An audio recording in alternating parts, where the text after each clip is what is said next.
ya me voy al sillón porque voy a recibir a nuestra querida invitada, sí. Ella es Elsa Rodríguez, secretaria de Turismo y Cultura. Hola, Elsa. ¿Qué tal? Muy agradecida de la invitación y bueno, preparada para tener esta experiencia tan linda de hablar sobre mitos, leyendas y algo ¿Preparadas más. para hablar de todo? Seguro. ¿De todo? ¿Sin censura? De todo. De todo. Me gusta, me gusta. Sí, sí, sí. Y ya es de la casa, Agostina Garavaglia. ¿Cómo le va? Agostina ya está instalada en el 9, Sí. ya está instalada. Ella está siempre lista, Agos. Este es mi sillón. Ay, no me gusta. Es mío, así que lo comparto. Por ejemplo, ayer lo presté, ¿Lo prestó? pero es mi lugar. Muy bien, me gusta, se está apropiando. Agostina Garavaglia Sí. está esta noche acá porque Agostina fue la que realizó el informe especial que tiene que ver con el cementerio de Ciudad Agos. Ya nos vas a ir contando, pero para dar un pantallazo a la gente, ¿cómo lo viviste? Fue duro. Quiero decir que no fue una de mis mejores experiencias porque creo mucho en las energías y todo eso. Y estamos hablando de un cementerio con historias súper fuertes, así que ya vamos a ir escuchándolas. Ay, cómo me gusta esto. Y porque la verdad es que tenemos una noche pero muy apasionante. Si a vos te gusta obviamente conocer un poco más acerca de los mitos, de la leyenda, de lo que sucede en Mendoza, muchas veces pasamos por lugares que no sabemos que tienen mucho, pero mucho significado. Bueno, vamos a ir desarrollándolo hoy y mañana, ¿sí? Hoy es la primera parte de este súper programa. Yo, la verdad es que me da miedo porque no sé con qué me voy a dormir, pero alguien que sabe muchísimo y lo queremos también muchísimo, es amigo también de la casa, Fabián Sevilla, escritor e investigador de temáticas culturales. Fabi, feliz cumpleaños antes que nada, buenas noches. Bueno, ya pasó, ya hace una hora que pasó mi cumpleaños, pero bueno, muchas gracias. Muchas gracias. Fabi. Es lindo llegar a los 30 años en este estado. Total. Cumpleaños. Me encanta. Bueno, un gusto con Estás bárbaro, un gusto Fabi. conocerte, Gonzalo. Gracias, Saludos a Agostina y Elsa, hace mucho que no te veo. Y te quiero mucho y todo lo que hicimos por el cementerio, bueno, la verdad que siempre lo recuerdo con mucho cariño, porque trabajamos codo a codo con esa mujer que es incansable. Ay, qué lindo. Y me encanta tener a los dos incansables, ¿eh? Me gusta tener a los dos incansables esta noche porque la idea es justamente, yo siempre digo que por ahí uno pasea por ciertos lugares, conoce ciertos lugares, pero tiene un montón de significado, sí, estos lugares. Y la verdad es que queremos ir desarrollando cada lugar. La verdad que estamos abriendo una puerta donde me da mucho miedo, pero la verdad es que estoy muy ansioso porque también tengo ganas de conocer, ¿sí? Quiero saber qué pasa en nuestra provincia. Y vamos a arrancar, ¿sí? Les cuento a los dos, tanto a Fabi como a Elsa. Vamos a arrancar con el Gaucho Cubillos. El Gaucho Cubillos, ¿quién es? ¿Quién fue? Agostina Garavaglia, fuiste allí. Estuve en su altar. Ajá. Algo que no falta en ese lugar es vino y cigarrillos. Ajá. Hay hasta habanos, ¿eh? Sí. Hay de todo, flores, fotos, ofrendas, hay de todo. Pero el Gaucho Cubillo tiene una historia muy interesante que si te parece la conocemos. Vamos a conocer la historia del gauchito. Agostina Garavaglia, el informe especial para No Culpes, mira. Se le prende con sus manos, no vuelve a apretar. Cuidado, don Lucas, se puede cortar. Bueno, acá además del lugar donde se encuentra un cajón, veo toda una estructura. ¿A qué viene todo esto? Esta es la famosa tumba del Gaucho Cubillos. Es la tumba más visitada del cementerio y una de las devociones populares que tenemos los mendocinos. Bien, ¿y cuál es la historia? Mira, Cubillos era un muchacho que vino de Chile, vino a Permiso. A Tupungato y tenía una mala costumbre que era de robar animales. Sí.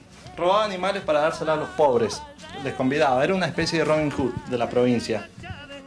Él dejaba un papelito cada vez que robaba un animal que les decía: no busque más sus animales, se lo he sacado yo, firma SSS, Juan Francisco Cubillos, su seguro servidor, significa SS. Hasta que un día le roba el caballo a un comisario y el comisario se la jura, que lo quería agarrar. Él se va a refugiar en la zona de Paramillos, se va a hacer pasar por minero y la policía tenía el dato y van a mandar a dos uniformados a que lo busquen. Van a tener un enfrentamiento con el Gaucho Cubillos, lo van a apuñalar y cuando él está saliendo de esa habitación mal herido, le van a pegar un tiro en la cabeza y lo van a matar. Como era una persona muy querida por la gente, sale publicado en los diarios de la época que había muerto, empiezan a visitar mucho sus tumbas y le empiezan a traer velas, flores y la devoción popular dice que hay que dejarle vino y cigarrillo porque es lo que le gusta. Eso te iba a decir, hay un olor fuertísimo a vino, pero fuertísimo, que es lo primero que se siente apenas entramos acá. Y se puede ver, incluso, las cajas. Acá tenemos también una botellita y acá un frasco. Y también, decime si me equivoco, estas flores están no en agua, sino en vino. Están en vino, sí. Sí. Las han dejado en vino. Se conservarán más. Bueno, y ahí tenemos un vaso y cartitas. A ver, yo acá en el piso puedo ver, se podría decir, una mancha de vino, creo yo. ¿Qué es esto? Mira, acá hay un canito que comunica con la tumba del gaucho Cubillos. Y la gente lo que hace es, le hace la promesa, es muy cumplidor, dicen.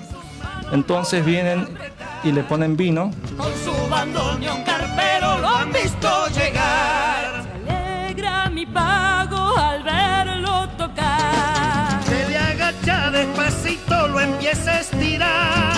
Se le prende con sus manos, lo vuelve a apretar. Cuidado con Lucas, se puede. Una vez que se cumple, se debe venir acá y, en forma de agradecimiento, darle vino, que es algo que le gustaba. Está el vino, así que si le hacen alguna promesa, vengan y la cumplen. Bueno, entonces, sin falta el vino o, en su defecto, cigarrillos. Cigarrillos o flores. O flores, bien. Y todas estas fotos que... acá hay una foto de un señor. Es alguien que le ha pedido algo, no tiene nada que ver con él. Exvotos que le van dejando en señal de agradecimiento por los pedidos que le ha cumplido.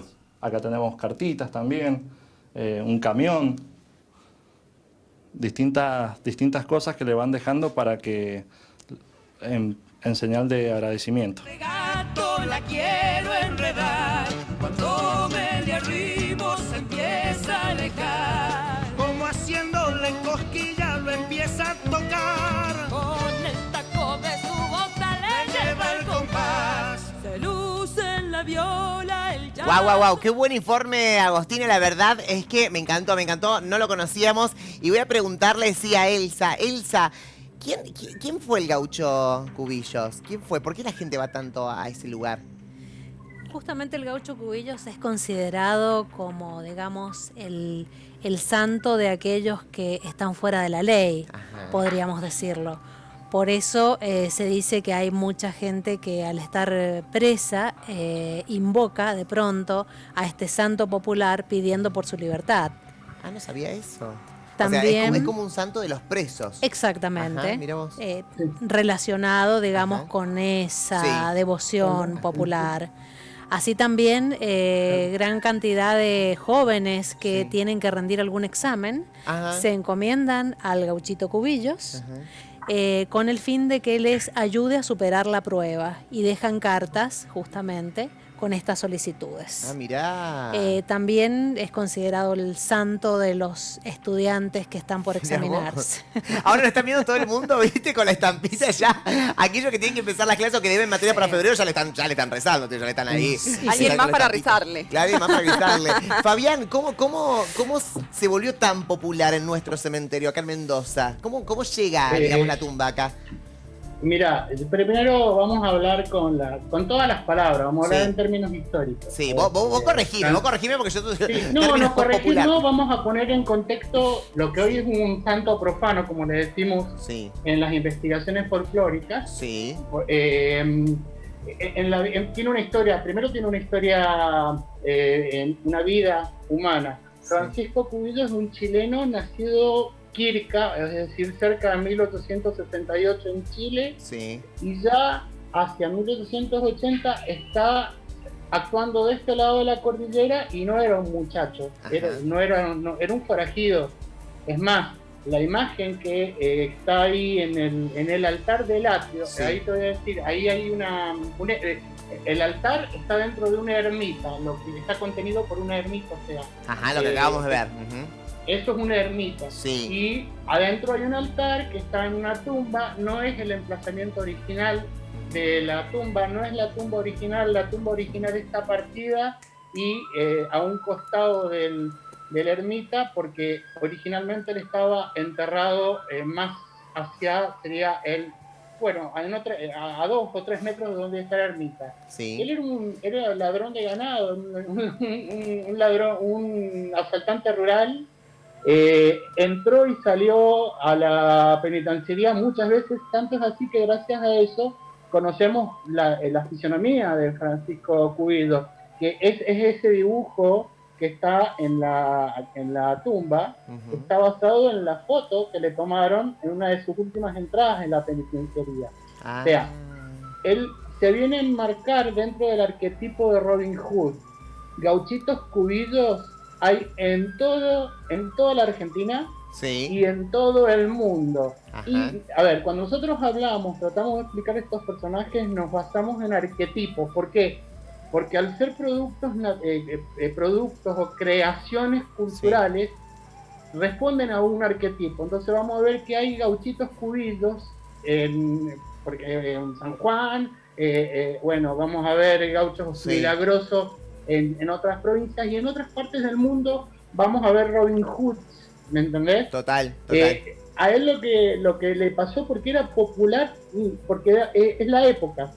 A ver, ¿por qué Rodrigo o otros cantantes de cuarteto, de cumbia, se convierten en santos populares?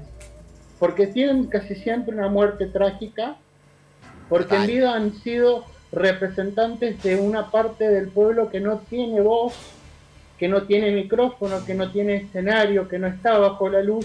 En cambio, él sale del pueblo y consigue de algún modo destacarse, y está esa muerte trágica, casi siempre joven. En el caso de Cubillo, esto de que él robaba a los ricos para dárselo a los pobres es parte del mito. Pero sí, él lo que hizo, y uno cuando lee los diarios de la época, trabajo que nos tomamos con mi hermano Ariel, uno veía que tenía loca a la justicia. Entonces el pueblo, que siempre estuvo ahí, fue el último orejón del tarro, frente a la élite gobernante mendocina, disfrutaba de que hubiera alguien del pueblo que le hiciera la vida imposible a la autoridad. Total. ¿Entendés? Sí. Entonces ya en vida era un héroe, ya en vida era el que los representaba de algún modo y les daba la posibilidad de vengar lo que no podían hacer por su cuenta. Total, Fabi, pero entonces crean... Perdón, discúlpame. No, y terminó, lo que te quería decir es que ¿Cómo para conocer un poco más allá de la historia, ¿no? Que es buenísima, y un poco, a ver, pasándolo limpio, sería como el Robin Hood de la época, ¿no? Que justamente era justiciero, ¿no? Con respecto a las autoridades, al poder. Un poco de lo que me estás diciendo, en síntesis, ¿no? Sería eso. Pero ¿cómo llega a tomar tanta notoriedad acá en Mendoza como para tener un altar en el cementerio? Porque precisamente al tener esa cuando yo te hablo del pueblo, no solamente estoy hablando de gente pobre, también te estoy hablando de políticos. Ah, perfecto. Entonces, Cubillo pudo trabajar, o mejor dicho, trabajar entre paréntesis, porque tenía la cobertura de políticos. Es más, un comisario de las Heras que justo está enterrado detrás de él, le cuidó las espaldas, y hoy está cuidándole las espaldas, sigue cuidándole las espaldas.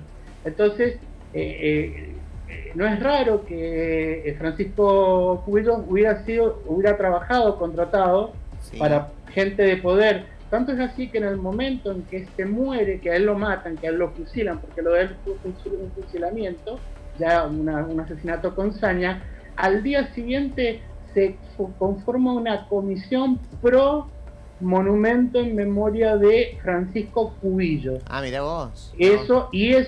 A ver, ¿quién pagó eso en el diario Los Andes? Que es donde apareció. Y algún poderoso. Claro. Se dice, ¿quién creó eso? Fue un intendente de las Heras, porque él está, estos personajes así mitológicos. A ver, el poder siempre está relacionado a la violencia. Ajá. Y recurre a estos personajes. Yo estoy hablando como historiador. Y de ahí ya él muere con un halo de todopoderoso, y al morirse se convierte ese halo en todopoderoso, supremo y divino. Se convierte en un héroe, igual que Hércules, sube al panteón y tiene estos poderes para poder ayudar a las personas Total. que tienen ciertos problemas con la justicia. Pero yo te voy a comentar que aparte, Sí. en el lado contrario del cuadro donde está Cubillos, está la contracara de Francisco Cubillos, que es el doctor Saturnino Salvá, un tucumano que fue un juez muy, muy reconocido y muy respetado en la época, y que cuando se murió, en su tumba había una especie de urnita donde la gente iba y la gente del otro lado de la justicia iba y le dejaba papelitos para ir pidiéndole que los juicios le salieran a su favor. Ah, mirá vos. Ese Saturnino Salvá, que Se lo bueno, hicieron no a es tan propósito. conocido, ese sería. Mientras que a Cubillos, Total. quienes iban y hasta el día de hoy van a pedirle, Sí. son los que están del otro lado de la ley. Entiéndase, ¿se entiende? Sí, obvio. Como un mito muy popular también. Elsa, ¿querías decir Yo siempre le digo, sí. yo siempre le decía el santo de los malandracas, le digo. Bueno, algo? ¿Por qué? me hago cargo. Total. Pero ¿por qué no entendí el de los... ¿Por qué? ¿Cómo? ¿Cómo el santo de los qué? Perdón. El de los santo malandras. de los malandracas, le digo Ya yo. sé. Lo que pasa, claro, yo soy un poquito más viejo que vos saliste de la malandraca. Es como si sos malandra, Yo malandraca es mucho peor que ser malandra. Yo Pero bueno, ya Uno- entendí. Elsa, ¿querías decir algo? Sí, a mí me gustaría contar una Sí. pequeña anécdota Obvio. que se relaciona directamente con el gauchito Cubillos Sí. y lo que uno debe o no hacer con estos Ay, santos eso. populares. Lo que no- se debe, lo que no se debe lo hacer. que no se debe. Ay, qué raro esto. Y no da me, miedo no ya. me dejará mentir Fabián, que A de ver. esto sabe. En alguna oportunidad allí por el año 2003 decidimos hacer una muestra que estaba relacionada con el cementerio de la ciudad de Sí. Mendoza. Esto tuvo lugar en el Museo del Área Fundacional. Y para la decoración del sitio nos pareció interesante armar una pequeña escenografía, Sí. para lo cual nos valimos de un pequeño corralito metálico de los antiguos que rodeaban las tumbas, alguna corona también metálica, original, que la llevamos del cementerio, y tuvimos una buena idea para la escenografía de tomar la lápida original de la tumba del gaucho Cubillos, Sí. que en ese momento estaba fracturada en 2 pedazos. Sí. Dijimos, bueno, entre que la reparan y no, la tomamos prestada y la llevamos para nuestra escenografía. Como escenografía quedó muy bien muy presentada en el piso y todo. Pero quién sabe por qué, esa noche de la muestra, todos los relacionados con la puesta en escena de la muestra, tuvimos pequeños accidentes. Alguien chocó, otro tuvo un problema con su mascota, alguna muerte familiar por allí, algún golpe mal habido que fue complicado luego. A mí no se me, ¿te acuerdas? No se me encendía la computadora para poder dar la charla con el PowerPoint. Sumando una serie de pequeños y no tan pequeños accidentes. ¿Trajeron agua bendita, chico, para este estudio? En aquel momento sí echamos agua muy bendita bien, en todo el por sitio. favor. No, a ver, contar la historia completa, esa jornada se extendió durante 2 días. Así Ah. es. El viernes, el sábado a la mañana, Sí. apenas llegan, dijeron llévense esa lápida ya, y la lápida se la llevaron del museo. Con razón. o sea, se Agua llevaron. bendita, devolver la lápida, Ah. un ramo de flores y dijimos, Ay, qué miedo. no debemos Qué tomar bueno. prestados elementos de los muertos, hay que dejarlos descansar en paz. Claro, Qué fue, bueno una, eso. fue una venganza por haberle robado, por así decir, su cara, ¿no? Su cara. Sí, Ah. así que Ojo con Fuerte. eso. Ojo. Decí que no trajimos agua, no con trajiste mucho nada. Ay, a mí no me pasó nada. Pero Yo yo le quiero pedí. hablar- en términos de devoción popular, Sí. están los santos que son porfiados y los que no son porfiados. Para, ¿los santos qué? Porfiados. Los santos porfiados Ajá. y las santas porfiadas son aquellas como la difunta Correa, que si Ajá. vos le haces una promesa y no la Sí. cumplís, cuando ella te lo concede, ella se venga. En cambio, en el caso de Cubillo no es porfiado. No es necesario, él no te demanda que le lleves ningún exvoto. Lo que ahí hacía el muchacho cuando ponía El vino. el vino Sí. se llama cumplir con la manda. Ah. ¿Y qué es Es eso? decir, el santo a mí me cumplió, entonces yo cumplo, él cumplió con lo que Sí. yo le demandé. Entonces voy y le dejo vino y le dejo cigarrillos. ¿Por qué? Porque porque se supone que un personaje como Cubillos debió de chupar y debió de fumar. Pero acordémonos que también es muy antiguo eso de dejar en honor de los muertos productos vinculados con la naturaleza, y el vino y el tabaco son dos productos paradigmáticos que se utilizaban en este tipo de fotos, pero te estoy hablando desde la noche de los tiempos. Total. Mirá, nos quedamos todos ahí. Hay una segunda parte, hablando obviamente de lo que estás diciendo y relacionándonos, porque Agostina tuvo que cumplir con un rito, porque es un rito muy importante que lo vamos a hacer a continuación, y quiero que después nos cuentes cuáles fueron tus sensaciones después de ese rito. Un rito que hay que hacer si vas al cementerio de ciudad y visitas al gauchito Caudillos.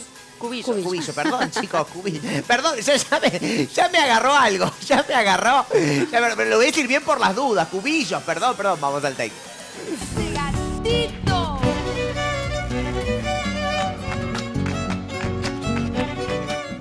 Bueno, algo que se puede ver en la entrada son banquitos para rezar. Sí, la gente, sus devotos vienen y le piden, se arrodillan y le piden sus deseos. Bueno, estamos acá, así que no nos podemos ir sin antes pedirle nuestro deseo al gauchito. ¿Esto se hace con alguna oración en especial o lo que sea? Una oración que nazca del corazón, dicen. Perfecto, entonces vamos a hacer la nuestra. Alegra mi pago al verlo tocar. Se le agacha despacito, lo empieza a estirar. Ay, o sea que, bueno, está ahí el altar. Fabi y Elsa, ¿no? Hoy estoy con los nombres terribles, ¿no? Fabi y Elsa. ¿Es gauchito o no es gauchito? Porque también eso es un mito. Mucha gente dice que no es gauchito, otros dicen que sí, que fue gauchito. Yo considero, digamos, que en el entorno y en la época de la que estamos hablando, sí lo considerábamos como un gaucho rural, de alguna forma. En ese contexto lo denominamos gaucho.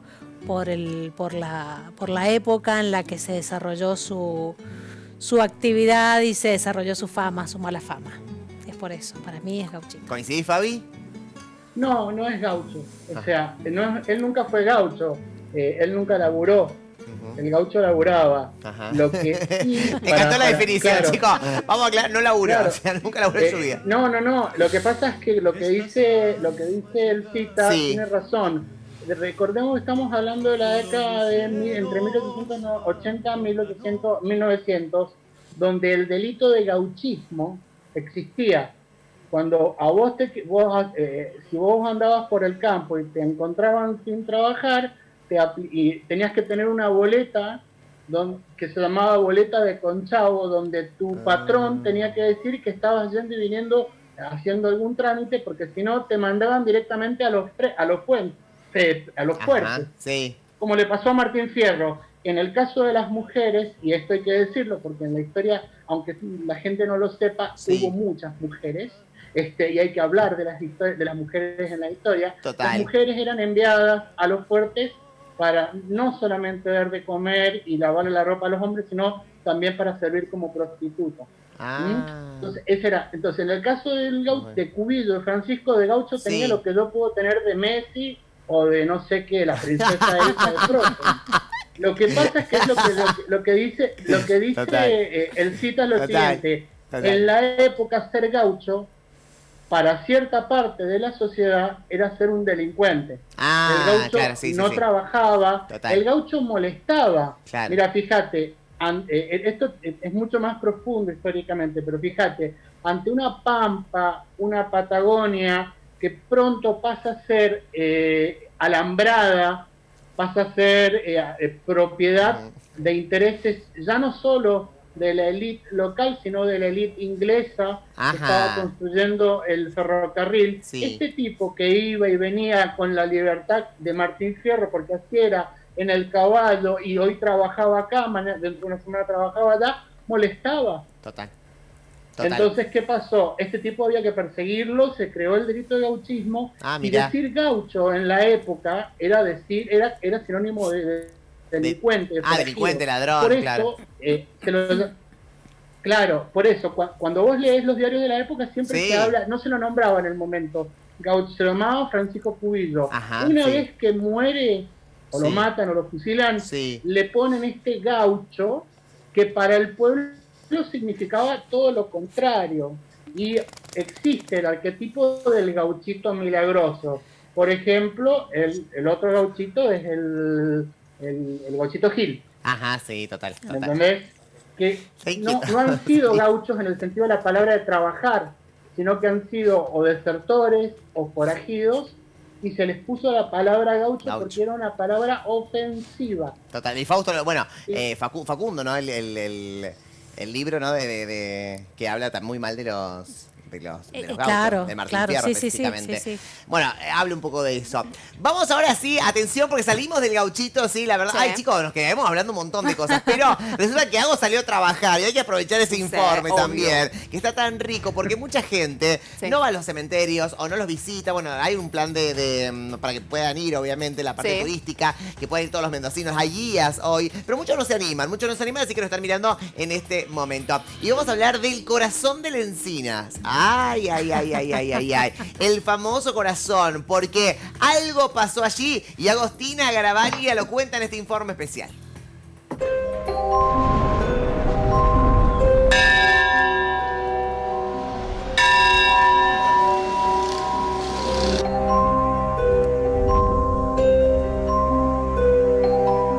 Bueno, para arrancar tranqui, para que yo me vaya acostumbrando a la situación, porque quiero decir que esto no es lo mío, estar acá de noche, pero arranquemos, por ejemplo, con lo político. Acá enfrente tenemos a Lencinas. Contanos un poquito quién fue.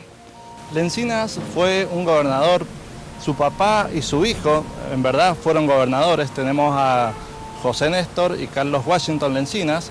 Carlos Washington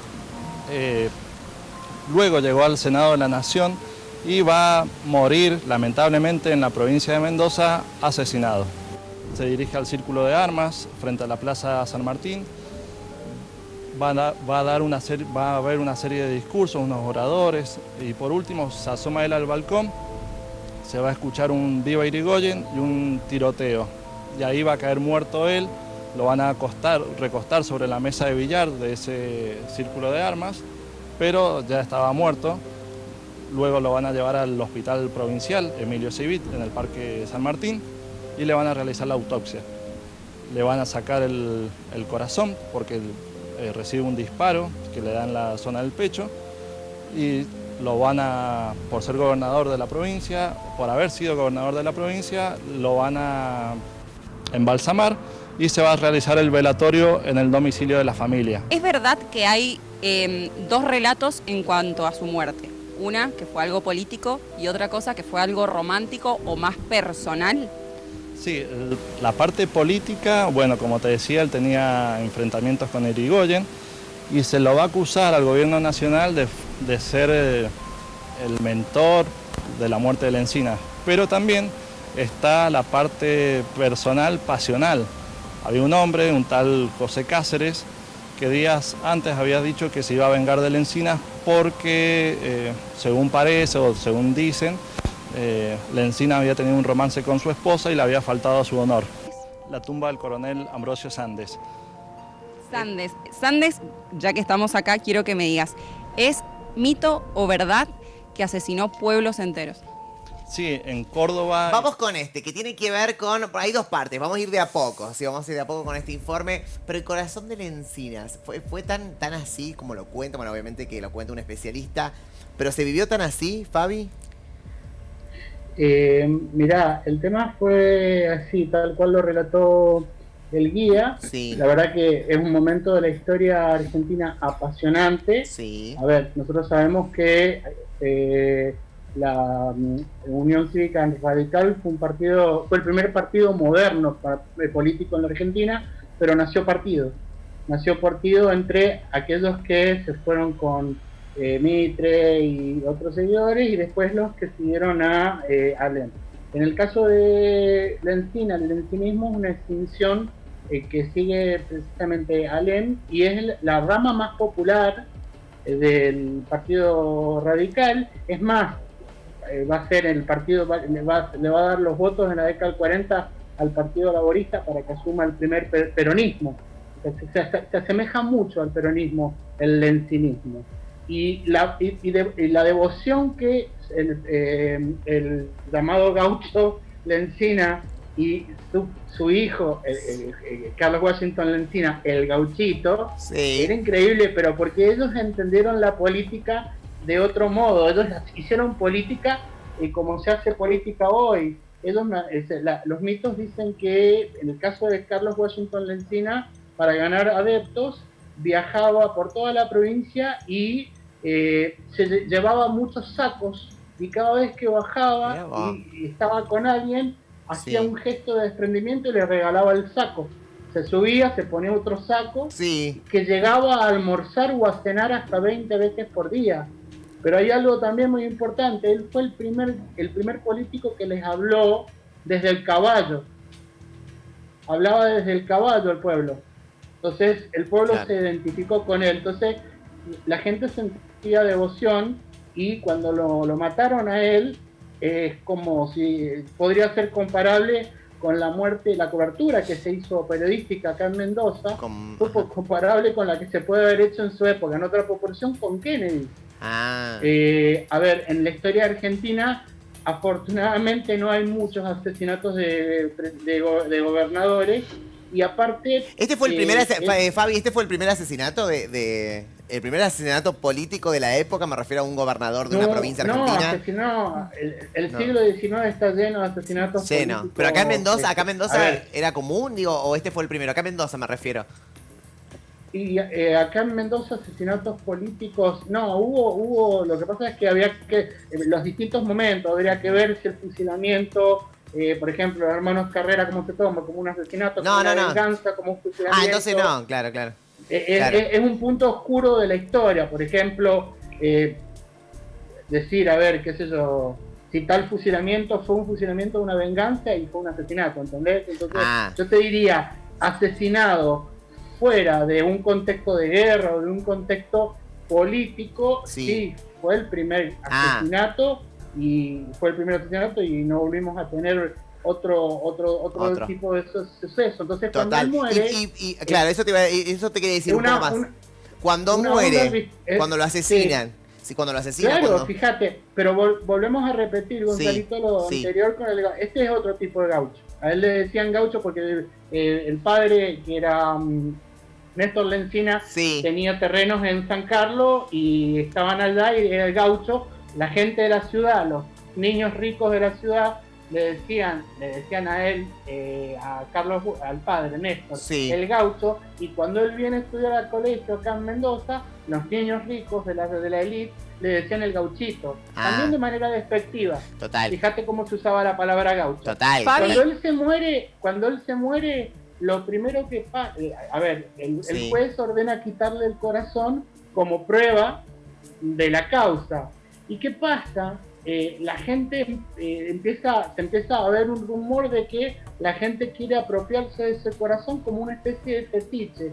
El fetiche, el talismán, el objeto de adoración es típico, está siempre presente en estas devociones. Era como un tipo, para entenderlo un poco, era como un tipo ídolo, ¿no? Y tener el corazón en ese momento de Lencina era como un trofeo, un tesoro para... A ver, te lo voy a decir y me hago cargo, el cuerpo de Evita, las manos de Perón, haberle cortado las manos de Perón está lleno de una carga simbólica. Y que acá hacerse del corazón también está lleno. Quien tuviera el corazón de Lencina lo tenía a Lencinas. Es más, se hubiera comido el corazón para como hacían los aztecas, te comían el corazón del enemigo para poder tener el mismo poder.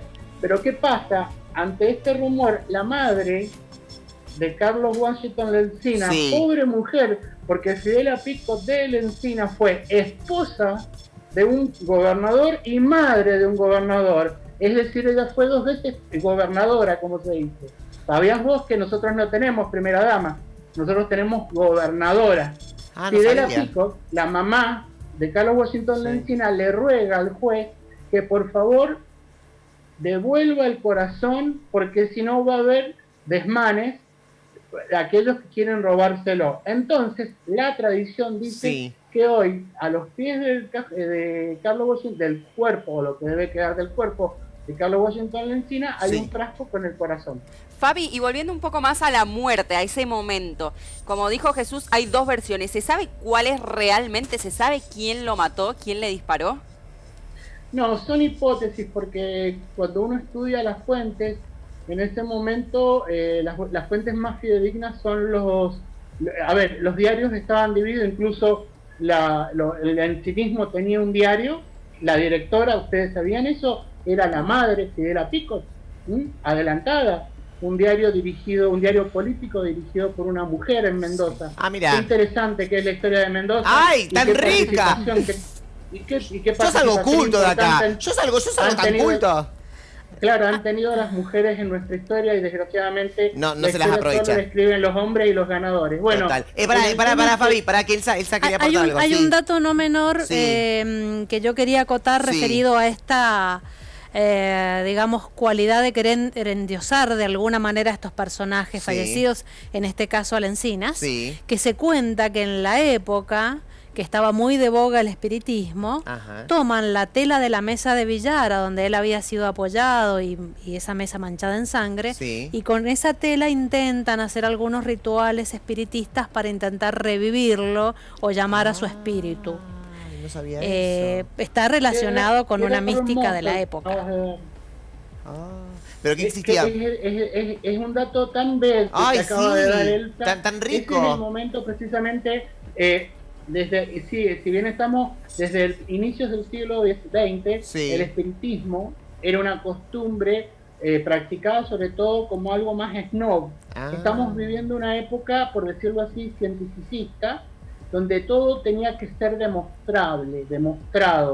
Y el espiritismo precisamente nace como una corriente en Estados Unidos, donde se quiere demostrar si existe verdaderamente un más allá y a dónde se va la gente cuando se muere. Y no es raro que hubiera habido este tipo porque el lencinismo, como todo movimiento político, vamos a decir el peronismo, está construido en base a una mitología, a lo mítico, a la mística. Entonces, el lencinismo está lleno de mística.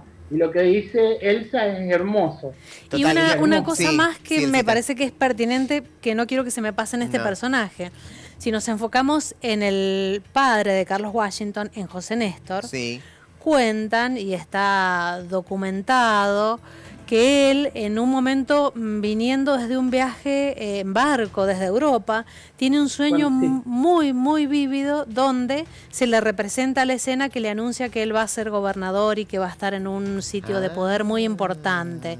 Entonces José Néstor empieza a tener, digamos, de alguna manera sus pensamientos muy orientados a lo espiritual y también a adherir, digamos, a la teosofía, que en esa época también estaba en boga, y de alguna afición un poco a las cosas ocultas, pero desde esta experiencia personal que había tenido con su sueño, que luego se termina cumpliendo. Mira vos. O sea, Fabi, quiero tratar de entender, y obviamente llevándolo un poco acá a mitos y leyendas y todo lo que pasa en Mendoza. Hay que decir entonces, dígame si es lo correcto o no, porque ustedes me hablan de cosas espirituales, de revivir, ¿no? A un cuerpo que ya estaba muerto. ¿Hay una magia negra ahí? ¿Hay una cosa rara, algo oscuro? ¿O no se lo puede relacionar con eso? No, yo creo que no. Que ¿son cosas distintas? Son para mí cosas distintas. Quizás, como decíamos, yo no tengo mayores conocimientos de lo que el espiritismo, digamos, trata en sus sesiones espiritistas. Pero sí, como decimos, en esa época esto estaba en boga y quizás usar este elemento que estuviese cargado con el alma, sangre, con el espíritu, con la sangre, fuera un elemento posiblemente utilizado por los mediums espiritistas para intentar esto. Bien. Supuestamente no llega a ser una magia negra, algo oscuro, desde lo sano, no desde lo macabro, desde lo satánico. Exacto, no lo relacionaría con eso de ninguna manera. Perfecto. Sino de una concepción, digamos, de una creencia espiritual en ese más allá. ¿Y alguna vez pasó algo? Digo, tanto esta es la pregunta amplia, tanto como para Elsa como para Fabi. ¿Alguna vez pasó algo en esa tumba, algo sobrenatural? ¿A alguien le pasó algo? No sé, ¿se vio algo? ¿Viste que por ahí o no? Tiene su leyenda. Tiene su leyenda esta Exactamente. tumba, tiene Sí. su leyenda, no sé si la querés contar vos, Elsa. Yo no quiero infartarlo a Gonzalito. No, ya me infartaste. Tratemos de Para que eso no. estamos. Ya está. Ah. Esta noche yo duermo con mi oso Dory al lado, chicos, porque ya la verdad que no puedo creer esto. No puedo creer todo lo que he escuchado. Bueno. Ahora vas a sufrir lo que yo vengo Lo sufriendo. que voy a ir sufriendo, ¿no? Ay, Porque- pero no Sí. es para tanto, si esto es para disfrutar. Mirá, No. te cuento. Sí, lo estoy Todos estos disfrutando. personajes que construyen poder, Sí. casi siempre desde un ala del pueblo, que intenta justificar cómo alguien construyó el poder, a veces de la nada, se Sí. busca una explicación supernatural o sobrenatural. En el caso de Carlos Néstor Lencina, Sí. es como muchos otros personajes que supuestamente le habrían vendido el alma al diablo, al uñudo, al coludo, al cuernitos, como le queremos decir al diablo. Sí.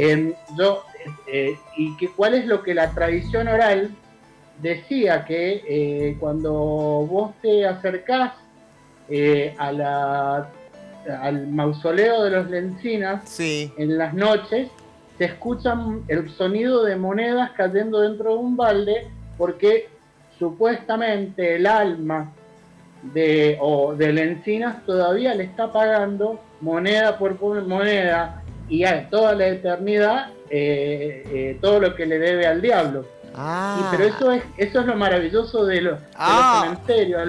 Los cementerios son reservorios de lo que llamamos patrimonio tangible y también Sí. patrimonio intangible. Total. Fabi.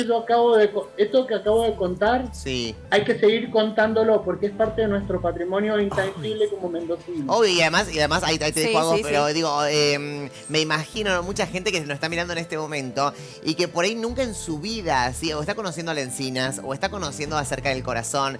Y la verdad es que la idea de este programa justamente es esto, porque pasan un montón de cosas en el cementerio. Mañana hay una segunda parte, van a estar invitados nuevamente. Si no se lo dijeron, se lo decimos al aire, están comprometidos. Pero mañana ya vamos a ir, no del lado de lo político, sino más de El la contrato parte... decía otra cosa. Decía Gonzalo. otra cosa, chicos. ¿Qué Sí, cosa decía? sí, sí. Arreglen contrato con los invitados, por favor.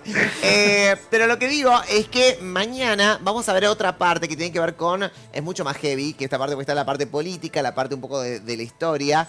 Pero bueno, mañana la verdad es que se vienen cosas complicadísimas. Hago. Sí. No, que le iba a preguntar a Fabián esto Sí. que dice de que se sienten monedas como que le sigue pagando al diablo. ¿Qué quiere decir? Que cuando Lencinas estaba en vida hizo un pacto con el diablo y lo podríamos llevar como que también llegó al poder gracias a algo oscuro.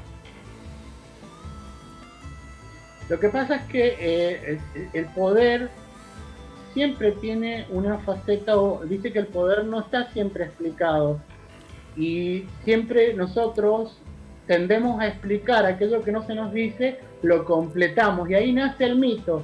¿Qué es lo que es el mito? Es una mentira que cobra valor de verdad. Total. Ujú. ¿Cuántas cosas se dicen sobre los políticos Sí. y que no son verdad? Yo como periodista, Sí. investigador, voy por la verdad Total. científica, pero a Total. la misma vez no puedo dejar de lado todo esto, que este aura mitológica que rodea a estos personajes. De Menem se decían miles de cosas, Ujú. algunas pienso que serán verdad, otras no, no eran Total. verdad. Pero también se dice Sí, de todo, de hasta, todos, claro. hasta de los gobernadores, te Total. podría contar hasta del último gobernador, no Suárez, sino del penúltimo. ¿Qué Y si cosas es de Suárez, diferentes contalo. se cuentan? Sí, No, eso lo dejamos para cuando paguemos las cámaras, pero Nah. el poder siempre tiene un lado Sí. oscuro, entiéndase oscuro, que nosotros no podemos, no podemos ver qué hay detrás del poder. Por eso Total. surgen, Esos mitos. estos mitos Total. que intentan explicar por qué, qué sé yo, en vez de la vacuna de Oxford, se compró la vacuna rusa, y porque los comunistas todavía que dicen, pará, ¿y dónde viste eso? Total, O sea, yo no total. estoy tomando ninguna posición política, No, pero ahí estos te son- estoy explicando No, igual está claro. que el poder tiene algo Sí. que no se ve porque no lo podemos ver nosotros. Entonces surgen estas historias para justificar, por ejemplo, por qué un tipo como como Néstor Lencina construyó tanto poder. Lo que pasa es que hoy no podríamos entender Porque es el otro poder contexto. que ellos tenían, pero fíjate Mendoza, a finales, finales del siglo XIX, era prácticamente la ciudad de Mendoza y después todo lo demás era campaña. Entonces había muy pocos habitantes, en Mendoza no vivía mucha gente, entonces ellos tenían a la, como le decían, a la chusma alpargata bajo el ala.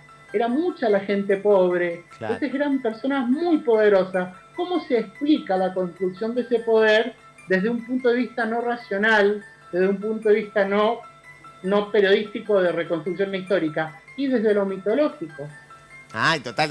Y la verdad es que eso, y eso además le da más misterio, porque después vos decís, che, queda todavía en el inconsciente o no en los mendocinos, ¿no? Hoy, por ejemplo, mucha gente se va a su casa y va a decir, che, voy a googlear el Encinas, por lo menos si no lo conoce, ¿no? Entonces, eso está buenísimo que pase. Está bueno que la gente siga investigando lo que es tradición oral y que vea mitos populares, y que vea cuántos mitos populares se repiten y repiten el mismo patrón. Total. ¿Y sabes por qué es eso? ¿Por qué? Porque somos seres humanos y todos los seres humanos acá en la África, en la China o donde se te ocurre, estamos cruzados por las mismas, los mismos genes culturales. Le tenemos miedo a lo mismo, tenemos las mismas aspiraciones. Eso hace que creemos y contemos las mismas historias acá o en la China. Total, qué lindo, me encanta. Eso se llama memética. Total, Fabi, me encanta. El día que yo desaparezca de este mundo, por favor, les pido a Elsa y a Fabi, inventen cosas, hagan algo. Pónganme una tumbita ahí en el coso y que la gente vaya al cementerio a hacer algo, ¿no? Te podemos inventar algún mito a vos, Gonzalito, que ya me lo he inventado tanto, mira, me lo he inventado en vida tanto que, mira, en muertos me imagino que no se va a saber en cuál creer. Sos el nieto de Nelly Lovato, qué sé yo, viste, que vos no sé, algo por algo. Tocás la tumba y te convertís en estrella, ¿viste? Algo así. Claro, y ahora salís a la calle y si lo tocas te volvés millonario. Eso, todo eso para que me ponga buena energía. Vamos a lo último, sí, vamos a cerrar este No Culpes, que tiene que ver con los mitos, con las leyendas, con la historia mendocina. La verdad es que yo me asombré tanto, y la verdad es que cuando vos trajo el material tan fresco, lo vimos toda la producción y me sorprendió, porque yo no conocía absolutamente nada, y tengo que ser honesto, tanto con Elsa como con Fabi, no conocía nada de esto, nada de los políticos, ni de la cultura, ni del cementerio, y la verdad es que nada, abrió un apetito en mí, que siempre digo, ojalá abra ese apetito en la gente, que es investigar un poco más qué pasó acá. Vamos a lo último, tiene que ver con la masacre del coronel Sandes. ¿De qué se trata? Háganos cuenta en este informe.